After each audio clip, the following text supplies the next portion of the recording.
मनोज जरांगेंच्या मागण्या पूर्ण, थोड्याच वेळात मुख्यमंत्र्यांच्या हस्ते वाशीतच उपोषण सोडणार, नव्या अध्यादेशात सगळे सोयऱ्यांच्या मुद्द्याचा समावेश।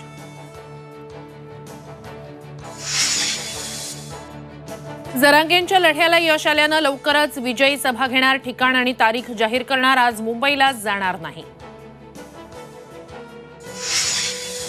मराठा मोर्चामुळे एपीएमसी मार्केट सलग 3 दिवस बंद, भाजीपाला व्यापाऱ्यांनी रस्त्यावरच उतरवला धान्य मार्केट बाहेर, शेतमालाच्या गाड्यांची लांबच लांब रांग।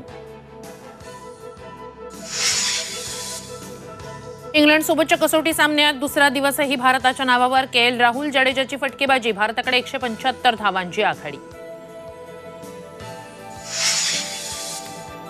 अयोध्येतील राम मंदिरात 26 जानेवारीला रेकॉर्ड ब्रेक गर्दी, 3,25,000 भाविकांनी घेतलं दर्शन, 5 दिवसात 3.5 कोटींचं दान।